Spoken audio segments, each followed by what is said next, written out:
ಇವತ್ತ ಭಾರತದ stock market ಮತ್ತೇರಿತ್ರಿ. Finally Nifty ಮತ್ತ 25,000 ಲೆವೆಲ್ಗನ್ನ ಕ್ಲೋಸಿಂಗ್ ಕೊಟ್ಟೈತಿ. ಅದ ಕಾರಣ ಇವತ್ತ ಏನೇನ ಸ್ಟಾಕ್ ಮಾರ್ಕೆಟ್ನಾಗ ಅಂತ ಡಿಟೇಲ್ದಾಗ ಸರಳವಾಗಿ ನಾವ ತಿಳ್ಕೊಳ್ಳೋಣ. ನೋಡ್ಬೋದು ನೀವ ನಿಫ್ಟಿ ಇವತ್ತ 0.59% ಏರಿ 24,005 ರೂಪಾಯಿ ಕ್ಲೋಸಿಂಗ್ ಕೊಟ್ಟೈತ್ರಿ. ಇದೊಂದು ಪಾಸಿಟಿವ್ ಅನ್ಬೋದ. ಯಾಕಂತಂದ್ರೆ ಏನ್ ಮೊನ್ನೆ ದಿನ ಮಾರ್ಕೆಟ್ 24,000 ಲೆವೆಲ್ ಕಡೆ ಹೋಗಿತ್ತ, ಈಗ ಮತ್ ಹತ್ರದ ಮ್ಯಾಗ್ ಬಂದೈತಿ. ಇನ್ನಾನು ಏರಿ ಕ್ಲೋಸಿಂಗ್ ಕೊಡ್ಬೋದಿತ್ತು ಮಾರ್ಕೆಟ್, ಬಟ್ IT ಇಂಡೆಕ್ಸ್ ಅದು ಬಾಳ ಕುಸದೈತಿ.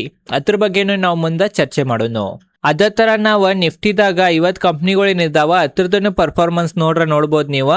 50 ಕಂಪ್ನಿದಾಗ 33 ಕಂಪ್ನಿಗಳು ಇವತ್ತ ಬುಲ್ಲಿಶ್ ಇದ್ದು, 17 ಕಂಪ್ನಿಗಳು ಮಾತ್ರ ಬೇರಿಸಿದ್ದು. ಅಂತಂದ್ರೆ ಇವತ್ತ ಓವರ್ ಆಲ್ ಮಾರ್ಕೆಟ್ ಬುಲ್ಲಿಶನ್ ಇತ್ತಂತ ನಾವ್ ಅನ್ಬೋದ. ಏರೋ ಸ್ಟಾಕ್ ಗಳ ಸಂಖ್ಯೆನ ಹೆಚ್ಚಿತ್ತ. ಅದೇ ತರ ಬ್ಯಾಂಕ್ ನಿಫ್ಟಿದು ಪರ್ಫಾರ್ಮೆನ್ಸ್ ನೋಡ್ರ 0.85% ಏರಿ 58,000 ಲೆವೆಲ್ ಮ್ಯಾಕ್ ಕ್ಲೋಸಿಂಗ್ ಕೊಟ್ಟಿತ್ತ. ಇದು ಪಾಸಿಟಿವ್ ಅನ್ಬೋದ. ಏನ್ ಮನ್ನಿ ದಿನ 58,000 ಲೆವೆಲ್ ಕಳೋಗಿದ್ ಬ್ಯಾಂಕ್ ನಿಫ್ಟಿ ಈಗ ಮತ್ತ ಮರಳಿ ಅದ ಲೆವೆಲ್ ಬಂತಂತ ನಾವ್ ಅನ್ಬೋದ.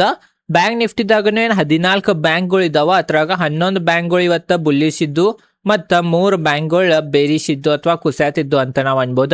ಅದ ಕಾರಣ ಬ್ಯಾಂಕ್ ನಿಫ್ಟಿದಾಗನು ಓವರ್ ಆಲ್ ಇವತ್ ಮೆಜಾರಿಟಿ ಎಲ್ಲಾ ಶೇರ್ಗಳು ಏರಾತಿದ್ದು ನರಿ. ಅದ ಕಾರಣ ಇವತ್ ಬ್ಯಾಂಕ್ ನಿಫ್ಟಿನೂ ಬುಲ್ಲಿಶ್ ಇತ್ತಂತ ನಾವ್ ಅನ್ಬೋದ. ಮತ್ತ ಸೆನ್ಸೆಕ್ಸ್ ಅದನ್ನು ಪರ್ಫಾರ್ಮೆನ್ಸ್ ನೋಡ್ಬೋದು ನೀವು. 0.58% ಏರಿ 76,922 ಗ ಕ್ಲೋಸಿಂಗ್ ಕೊಟ್ಟೈತಿ. ಸೆನ್ಸೆಕ್ಸ್ ಅನ್ನು ಇವತ್ತ ಬುಲ್ಲಿಶ್ ಇತ್ತ. ಅದ ತರ ಮಿಡ್ ಕ್ಯಾಪ್ ಇಂಡೆಕ್ಸ್ ಪರಿಸ್ಥಿತಿ ನೋಡ್ರ ಮಿಡ್ ಕ್ಯಾಪ್ ಇಂಡೆಕ್ಸ್ ಅನ್ನು 0.22% ಇರೈತಿ. ಸ್ಮಾಲ್ ಕ್ಯಾಪ್ ಇಂಡೆಕ್ಸ್ ಅನ್ನು 0.46% ಇರೈತಿ. ಸ್ಮಾಲ್ ಕ್ಯಾಪ್ ಮತ್ತು ಮಿಡ್ ಕ್ಯಾಪ್ ನಾಗನು ಇವತ್ತ ಬುಲ್ಲಿಶ್ನೆಸ್ ಇತ್ತಂತ ನಾವು ಅನ್ಬೋದ. ಅದೇ ತರ ಸೆಕ್ಟರಲ್ ಪರ್ಫಾರ್ಮೆನ್ಸ್ ನೋಡ್ಬೋದು ನೀವು. ನಿಫ್ಟಿ ಆಟೋ ಇಂಡೆಕ್ಸ್ 1.15% ಇರೈತಿ. ಬ್ಯಾಂಕ್ ನಿಫ್ಟಿ 0.85% ಇರೈತಿ. ಫೈನಾನ್ಷಿಯಲ್ ಸರ್ವಿಸಸ್ 0.92% ಇರೈತಿ. FMCG 2% ಗಿಂತ ಹೆಚ್ಚಿರೈತಿ. ನಿಫ್ಟಿ IT 2% ಡೌನ್ ಐತಿ. ನಿಫ್ಟಿ IT ನ ಇವತ್ತ ಬೇರಿಸಿರೋ ಕಾರಣ ಮಾರ್ಕೆಟ್ ಏನ್ ಏರ್ಬೇಕಾಯ್ತು ಅಷ್ಟು ಏರ್ಲಿಲ್ಲ. ಅದ ಕಾರಣ ನಿಫ್ಟಿ IT ಯಾಕೆ ಬೇರಿಸ್ ಐತಿ, ಅದರಿಂದ ಏನ್ ಕಾರಣಗಳು ಇದಾವ. ಅದ್ರಾಗ ಮೇನ್ ಇವತ್ತ KPIT ಸ್ಟಾಕ್ ಭಾಳ ಕುಸ್ದೈತಿ 10% ಗಿಂತ ಹೆಚ್ಚ. ಅದ್ಯಾಕೆ ಕುಸದೈತಿ, ಅದರಿಂದ ಯಾಕೆ ಮತ್ ಬೇರೆ ಕಂಪ್ನಿಗಳಿಗೂ ನೆಗೆಟಿವ್ ಪಾಯಿಂಟ್ ಆಗೈತೆ ಅಂತ ಅದ್ರ ಬಗ್ಗೆ ನಾವು ಮುಂದೆ ಡಿಸ್ಕಸ್ ಮಾಡೋಣ. ಅದೇ ತರ ನಿಫ್ಟಿ ಮೀಡಿಯಾ ಇಂಡೆಕ್ಸ್ 2.07% ಇರೈತಿ. ಮೆಟಲ್ 0.99% ಕುಸದೈತಿ. ಫಾರ್ಮಾ 0.57% ಕುಸದೈತ್ರಿ, 0.5%. PSU ಬ್ಯಾಂಕ್ ಇವತ್ತು ಫುಲ್ ಬುಲ್ಲಿಶ್ ಇತ್ತ, 0.99% ಇರೈತಿ. ರಿಯಾಲಿಟಿ 3.58% ಇರೈತಿ. ರಿಯಾಲಿಟಿ ಸೆಕ್ಟರ್ ಇವತ್ತ ಬಹಳ ಬುಲ್ಲಿಶ್ ಇತ್ತಂತ ನಾವು ಅನ್ಬೋದು. ನಿಫ್ಟಿ ಪ್ರೈವೇಟ್ ಬ್ಯಾಂಕ್ 0.89% ಇರೈತಿ. ಹೆಲ್ತ್ ಕೇರ್ 0.49% ಕುಸದೈತಿ. ಕನ್ಸ್ಯೂಮರ್ ಡ್ಯೂರೇಬಲ್ಸ್ 0.01% ಇರೈತಿ. ಆಯಿಲ್ ಅಂಡ್ ಗ್ಯಾಸ್ 0.49% ಬುಲ್ಲಿಶ್ ಐತಿ. ಕೆಮಿಕಲ್ 0.54% ಬೇರಿಸ್ ಐತಿ. ಓದಿದ್ದು ಎಲ್ಲಾ ಸೆಕ್ಟರ್ ದನ್ನು ಪರ್ಫಾರ್ಮೆನ್ಸ್ ನೀವ ನೋಡ್ಬೋದ. ಆಲ್ಮೋಸ್ಟ್ ಎಲ್ಲ ಪಾಸಿಟಿವ್ ನೇ ಇದ್ದು ರೀ. ಬಟ್ IT ಒಂದ ಇವತ್ತ ಫುಲ್ ಡೀಪ್ ರೆಡ್ ನಾಗ ಇತ್ತ, 2% ಗಿಂತ ಹೆಚ್ಚು ಕುಸಿತ. ಅದರಿಂದ ಏನ್ ಕಾರಣಗಳು ಇದಾವ, ಯಾಕೆ IT ಕುಸಿತಂತೆ ಈಗ ಅದ್ರ ಬಗ್ಗೆ ಡೀಟೇಲ್ ದಾಗ ತಿಳ್ಕೊಳ್ಳೋದು. ನೋಡ್ರಿ, ಒಂದೇ ಮೇನ್ ಕಾರಣ IT ಇಂಡೆಕ್ಸ್ ಈ ತರ ಕುಸ್ಯಾಕ್ ಏನಂತಂದ್ರ KPIT ಏನ್ ಸ್ಟಾಕ್ ಐತಿ ಅದ ಬಾಳ ಕುಸಿದೈತಿ ಇವತ್ತ. ಆ ಸ್ಟಾಕ್ ಈ ತರ ಕುಸ್ಯಾಕ್ ಮೇನ್ ಕಾರಣ ಏನಂತಂದ್ರ ಏನ್ ಕಂಪ್ನಿದ ಮ್ಯಾನೇಜ್ಮೆಂಟ್ ಐತಿ ಅವ್ರ ಅನುಮಾನ ಗೈಡೆನ್ಸ್ ಬಾಳ ಕೆಟ್ಟ ಕೊಟ್ಟಿದಾರ ಅಥವಾ ಬಾಳ ಕಡಿಮೆ ಕೊಟ್ಟಿದಾರ ಅಂತ ನಾವ್ ಅನ್ಬೋದ. ಅವ್ರ ಪ್ರಕಾರ Q1 ಮತ್ತು Q2 ನಾಗೇನ್ ಅರ್ನಿಂಗ್ ಬರ್ತೈತಿ ಅದ ಅಷ್ಟು ಒಳ್ಳೇದ್ ಬರಂಗಿಲ್ಲ, ನೆಗೆಟಿವ್ನು ಅರ್ನಿಂಗ್ ಬರ್ಬೋದು ಅಂತ ಅನುಮಾನ ಹಚ್ಚಿದಾರ. Q1 Q2 ಹಿಡಿದ್ರ ಅದ H1 ಆಗ್ತೈತಿ, ಅಂತಂದ್ರ ಫಸ್ಟ್ ಹಾಫ್ ಇಯರ್ ಆಗ್ತೈತ್ರಿ, ಅದ ಅರ್ಧ ವರ್ಷ ಆಗ್ತೈತಿ. ಅದ ಕಾರಣ ಆ ಒಂದ್ ಅರ್ಧ ವರ್ಷನಾಗ ಅಷ್ಟು ಒಳ್ಳೆ ರಿಟರ್ನ್ ಬರಂಗಿಲ್ಲ ಅಂತ ಕಂಪ್ನಿದ್ ಮ್ಯಾನೇಜ್ಮೆಂಟ್ ಅನುಮಾನ ಹಚ್ಚೈತಿ. ಅದ ಕಾರಣನು ಸ್ಟಾಕ್ ಈ ತರ ಕುಸಿತ. ಈ ಸ್ಟಾಕ್ ಈ ತರ ಕುಸಿದ್ರಿಂದ ಬೇರೆ ಎಲ್ಲಾ IT ಸ್ಟಾಕ್ಗಳನ್ನಾಗನು ಒಮ್ಮೆ ಕುಸಿತ ಕಂಡು ಬಂತ. ಯಾಕಂತಂದ್ರ ಏನ್ IT ಸೆಕ್ಟರ್ನಾಗ ಕಾಣ್ಬೋದು ಈಗ ಅರ್ನಿಂಗ್ಸ್ ಒಳ್ಳೇದದು ಏನಂತ ಅನುಮಾನ ಹಚ್ಚತೀರ, ಅದ್ ಮತ್ತೀಗ ಗೈಡೆನ್ಸ್ ಕಡಿಮೆನ ಕೊಡೋದ್ರಿಂದ ಕಂಪ್ನಿ ಮ್ಯಾನೇಜ್ಮೆಂಟ್ ಗಳದು ಆ ಒಂದ್ ಕಾರಣದಿಂದ ಮತ್ ಬೇರೆ ಸ್ಟಾಕ್ಗಳನ್ನು ಎಲ್ಲ ಕುಸಿದ್ರಿ. ಬಟ್ ಇದು ಬೇರೆ ಕಂಪ್ನಿಗಳ್ಗ ಮತ್ತ ಈ ಕಂಪ್ನಿಗ್ ಸಂಬಂಧ ಇಲ್ಲ. ಬಟ್ ಮಾರ್ಕೆಟ್ ಅಂದ್ರೆ ಇದೇ ತರ, ಒಂದ್ ಸೆಕ್ಟರ್ ಯಾವ್ದ್ರೆ ಕಂಪ್ನಿದ ಅರ್ನಿಂಗ್ಸ್ ಕೆಟ್ಟ ಬಂದ್ರ ಬೇರೆದನ್ನು ಅದೇ ತರ ಬರ್ಬೋದು ಅಂತ ಒಂದ್ ಅನುಮಾನ ಹಸ್ತೈತಿ. ಬಟ್ ಬೇರೆ ಕಂಪ್ನಿದ್ ಮತ್ ರಿಸಲ್ಟ್ ಏನಾರ ಒಳ್ಳೇದ್ ಬಂತಂದ್ರ ಮತ್ ಬೌನ್ಸ್ ಬ್ಯಾಕ್ ಆಗ್ತೈತಿ. ಇದು ನಿಮಗ್ ಗುರ್ತಿರ್ಬೇಕಾ. ಇದು ಒಂದೇ ಕಾರಣ. ಎರಡನೇ ಕಾರಣ ನಿಮ್ಮೆಲ್ಲರಿಗೂ ಗುರ್ತೈತಿ, AI ಒಂದ್ ಕಾರಣದಿಂದ IT ಸೆಕ್ಟರ್ ಪರಿಸ್ಥಿತಿ ಮೊದ್ಲಿಂದನು ಕೆಟ್ಟೈತಿ, ಈಗನು ಕೆಟ್ಟನ ಆಗೈತಿ. ಅದ ಕಾರಣನೇ ಇವತ್ ಕುಸಿದೈತಿ. ಮೂರನೇ ಕಾರಣ US ನಾಗ ಇಂಟ್ರೆಸ್ಟ್ ರೇಟ್ ಹೈ ಆಗ್ಬೋದಂತ ಒಂದ್ ಅಂಜಿಕೆ ಐತ್ರಿ. ಅದ ಕಾರಣ ಆ ಒಂದ್ ಕಾರಣದಿಂದನು ಈ ತರ IT ಸ್ಟಾಕ್ಗಳು ಕುಸಿತಾವ ಅನ್ಬೋದ. ಅದ್ರಾಗ ಇವತ್ತ ಭಾರತದ್ದು ದೊಡ್ಡ IT ಕಂಪ್ನಿಗಳ ಇನ್ಫೋಸಿಸ್ ನೋಡ್ಬೋದ 1.44% ಕುಸಿದೈತಿ. ಇನ್ನೂ ಹೆಚ್ಚು ಕುಸಿದಿತ್ತ. ಇವತ್ತಿನ ಲೋ ನೋಡ್ಬೋದು ನೀವು 982 ಇವತ್ತಿನ ಲೋ ಮಾಡೈತ್ರಿ. ಹಾಯ್ 1014 ಟಚ್ ಆಗೈತಂತ. ಅದ ಕಾರಣ ಇನ್ಫೋಸಿಸ್ 900 ಕೆಳಗ 900 ಲೆವೆಲ್ಗದು ಭಾಳ ಕಡಿಮೆ ಸಲ ಬಂದೈತಿ. ಇದು ಭಾಳ ವರ್ಷಲೆ ಬಂದೈತೆ ಅಂತಾನೆ ಎಕ್ಸ್ಪರ್ಟ್ಗಳು ಅನ್ನತ್ತಾರ.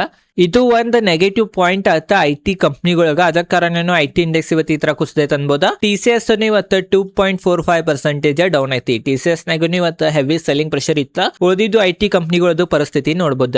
ಅದ ಕಾರಣ IT ಸೆಕ್ಟರ್ ಮತ್ತು IT ಕಂಪ್ನಿಗಳದ್ದು ಒಂದು ಭಾಳ ದೊಡ್ಡ ತೆಲಿನೂ ಭಾರತದ ಸ್ಟಾಕ್ ಮಾರ್ಕೆಟ್ ಈಗ ಸದ್ಯ ನಡೆದೈತೆ ಅನ್ಬೋದ. ಅದ ಕಾರಣ IT ಇಂಡೆಕ್ಸ್ ಒಮ್ಮೆ 2% ಹೆಚ್ಚು ಕುಸಿದ್ರಿಂದನ ಈ ತರ ಮಾರ್ಕೆಟ್ ಇವತ್ತು ಪರ್ಫಾರ್ಮ್ ಮಾಡಿದಾವ ಅಂತಾನು ನಾವು ಅನ್ಬೋದ. ಅದೇ ತರ US ಮಾರ್ಕೆಟ್ ಪರ್ಫಾರ್ಮೆನ್ಸ್ ನೋಡ್ಬೋದು ನೀವು. 1 ಜುಲೈಗೆ US ಮಾರ್ಕೆಟ್ ಪರ್ಫಾರ್ಮೆನ್ಸ್ ಒಳ್ಳೆದನೇ ಇತ್ತ, ಗ್ರೀನ್ ಇತ್ತ.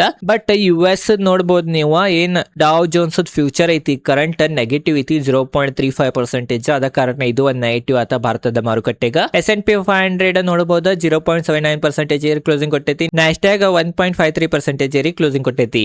ಯುರೋಪಿಯನ್ ಮಾರ್ಕೆಟ್ ಪರಿಸ್ಥಿತಿನೂ ನೋಡ್ಬೋದು ನೀವು. ಇವತ್ತು ಯುರೋಪಿಯನ್ ಮಾರ್ಕೆಟ್ ನಾಗೂ ಬೇರಿಶ್ನೆಸ್ ಇತ್ತ. ಯುರೋಪ್ ಎರಡು ಇಂಡೆಕ್ಸ್ ನೋಡ್ಬೋದು ನೀವು 0.5% ಮತ್ತು 1% ಕುಸಿದೈತಿ. ಮತ್ತೊಂದು ಜರ್ಮನ್ ನೋಡ್ಬೋದು ನೀವು 0.06% ಅಷ್ಟೇ ಇರೈತಿ. ಅದು ಹೆಸರುಗನ ಗ್ರೀನ್ ಐತಂತ ನಾವು ಅನ್ಬೋದು. ಏಷ್ಯನ್ ಮಾರ್ಕೆಟ್ ಪರಿಸ್ಥಿತಿನೂ ನೋಡ್ಬೋದು. ಜಪಾನ್ ಮಾರ್ಕೆಟ್ 0.92% ಏರ್ ಕ್ಲೋಸಿಂಗ್ ಕೊಟ್ಟೈತಿ. ಸಿಂಗಾಪುರ್ ಮಾರ್ಕೆಟ್ 0.18% ಬಿತ್ ಕ್ಲೋಸಿಂಗ್ ಕೊಟ್ಟೈತಿ. ಹ್ಯಾನ್ಸೆಂಗ್ 0.64% ಬಿತ್ ಕ್ಲೋಸಿಂಗ್ ಕೊಟ್ಟೈತಿ. ತೈವಾನ್ ಮಾರ್ಕೆಟ್ 1.90% ಏರ್ ಕ್ಲೋಸಿಂಗ್ ಕೊಟ್ಟೈತಿ. ಮತ್ತು ಕಾಸ್ಪಿ ಏನ್ ಕೊರಿಯಾದ ಮಾರ್ಕೆಟ್ ಐತಿ ಅದು 2% ಹೆಚ್ಚು ಕುಸಿದ ಕ್ಲೋಸಿಂಗ್ ಕೊಟ್ಟೈತಿ. ಉಳಿದಿದ್ದನು ಮಾರ್ಕೆಟ್ ಪರಿಸ್ಥಿತಿ ನೋಡ್ಬೋದ, ಗ್ರೀನ್ ಮತ್ತು ರೆಡ್ ನ ಇದಾವ. ಏಷ್ಯನ್ ಮಾರ್ಕೆಟ್ ನಾಗ ಇವತ್ತ ಮಿಕ್ಸ್ ರಿಯಾಕ್ಷನ್ ಇತ್ತಂತ ನಾವು ಅನ್ಬೋದ. ಮತ್ ನಾವು ಗೋಲ್ಡ್ ಬೆಲೆ ನೋಡ್ಬೋದ. ಗ್ಲೋಬಲ್ ಮಾರ್ಕೆಟ್ದಾಗ ಗೋಲ್ಡ್ $4,000 ಮ್ಯಾಗನ ಐತಿ. ಮತ್ ಸಿಲ್ವರ್ ನೋಡ್ಬೋದು ನೀವು $58 ಟ್ರೇಡ್ ಆಗತೈತಿ. $60 ಕೆಳಗನ ಐತಿ ಸಿಲ್ವರ್ ಅಂತಂದ್ರೆ ಇನ್ನ ಡೌನ್ ಅನ್ನ ನಡೆದೈತಿ.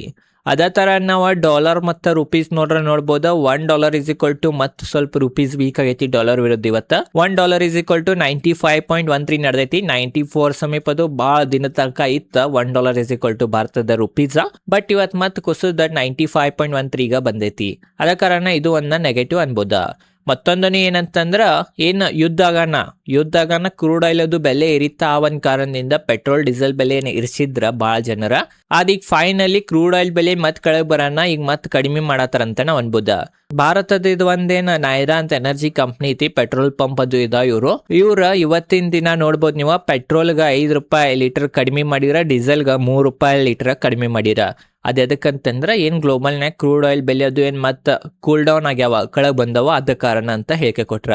ಅದ ಕಾರಣ ಇದು ಒಳ್ಳೇದನ್ನ ಅಂತ ನಾವ್ ಅನ್ಬೋದ. ಏನ್ ಕ್ರೂಡ್ ಆಯಿಲ್ ಬೆಲೆ ಏರೈತಂತ ಪೆಟ್ರೋಲ್ ಡೀಸೆಲ್ ಬೆಲೆ ಏರ್ಸಿರ, ಈ ಕ್ರೂಡ್ ಆಯಿಲ್ ಬೆಲೆ ಕೆಳಗ್ ಹೋಗೋಣ ಮತ್ ಪೆಟ್ರೋಲ್ ಡೀಸೆಲ್ ಬೆಲೆ ಕಡಿಮೆ ಆಗತೈತಿ. ಇದು ಭಾರತದ ಆರ್ಥಿಕತೆಗೆ, ಭಾರತದ ಸ್ಟಾಕ್ ಮಾರ್ಕೆಟ್ಗ ಒಳ್ಳೇದ್ ಅನ್ಬೋದ.